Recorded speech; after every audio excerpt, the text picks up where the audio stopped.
നിങ്ങളുടെ മോശം സാഹചര്യങ്ങൾ നിങ്ങൾ വഴുതി പോകരുത്.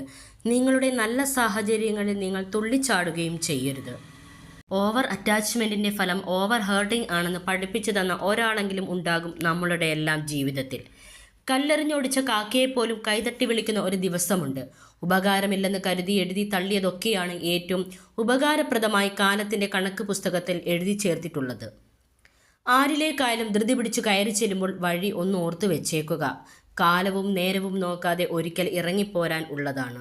നിങ്ങളെ നടുക്കടലിൽ ഉപേക്ഷിച്ചു പോയ ആർക്കും നിങ്ങൾ അവിടെ നേരിട്ട പ്രതിസന്ധികൾ എന്താണെന്നോ എങ്ങനെയാണ് നിങ്ങൾ കരയിലെത്തിയതെന്നോ അറിയാൻ അവകാശമില്ല. നിങ്ങൾ എവിടെ തുടങ്ങുന്നു എന്നതിലല്ല, എത്ര ഉയരത്തിലാണ് നിങ്ങൾ ലക്ഷ്യമിടുന്നു എന്നതിലാണ് നിങ്ങളുടെ ജീവിതത്തിൻ്റെ പ്രധാന മൂല്യം. ഒരു വലിയ കുന്നു കയറാൻ ചിലപ്പോൾ നമുക്ക് പ്രയാസമായിരിക്കും.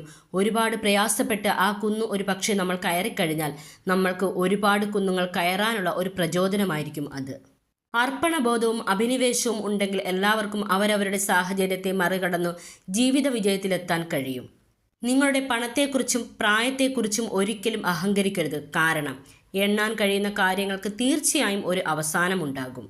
സ്വന്തമായി ചിന്തിക്കാനുള്ള കഴിവ്, ശരികൾ ചെയ്യാനുള്ള ആഗ്രഹം, തെറ്റുകൾ പറ്റിയാൽ തിരുത്താനുള്ള യുക്തി, കളവിലൂടെ നേടാത്ത സമ്പത്ത്, കൈനീട്ടാതെ ജീവിക്കാനുള്ള ത്വര, ഉള്ളിൽ എപ്പോഴും ഉയരുന്ന മനുഷ്യത്വം, മറ്റുള്ളവരെ മനസ്സിലാക്കാനുള്ള പ്രാപ്തി, ഇവയൊക്കെ ആരിൽ കാണുന്നുവോ അവരെ വ്യക്തിത്വം ഉള്ളവരെന്ന് വിളിക്കാം.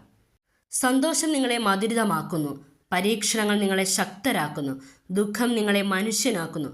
പരാജയം നിങ്ങളെ വിനയാന്വിതനാക്കുന്നു. ധൈര്യം നിങ്ങളെ ജീവിതത്തിൽ മുന്നോട്ട് കൊണ്ടുപോകുന്നു. തോൽപ്പിക്കാൻ കഴിയാത്ത വിധം ശക്തനല്ല ഒരു എതിരാളിയും. തരണം ചെയ്യാൻ കഴിയാത്ത വിധം ദുർഘടമല്ല ഒരു പ്രശ്നവും. എത്തിച്ചേരാൻ കഴിയാത്ത വിധം വിദൂരമല്ല ഒരു ലക്ഷ്യവും. സമീപനത്തിലാണ് വ്യത്യാസം വരുത്തേണ്ടത്. ഓരോന്നിനും എങ്ങനെ സമീപിക്കണമെന്ന് തിരിച്ചറിവുണ്ടായാൽ വിജയം സുനിശ്ചിതം. ഒരിക്കലും ഒന്നിൻ്റെയും പേരിൽ അഹങ്കരിക്കരുത്. എന്നെ കഴിഞ്ഞ് ആരുമില്ല എന്ന് ചിന്തിക്കരുത്. കാരണം നമ്മൾ ജീവിക്കുന്ന ഗ്രഹത്തിനൊരു പ്രത്യേകതയുണ്ട്, ഗുരുത്വാകർഷണം. എത്രയൊക്കെ മുകളിലേക്ക് പോയാലും തീർച്ചയായും താഴെ വന്നിരിക്കും. മറ്റുള്ളവർക്ക് ആയുസ് പാഴാക്കാതെ അവനവന് വേണ്ടിയും ജീവിക്കുക. പിൽക്കാലത്ത് ആരും നന്ദി പോലും കാണിക്കില്ല, സ്വന്തം കുടുംബം പോലും.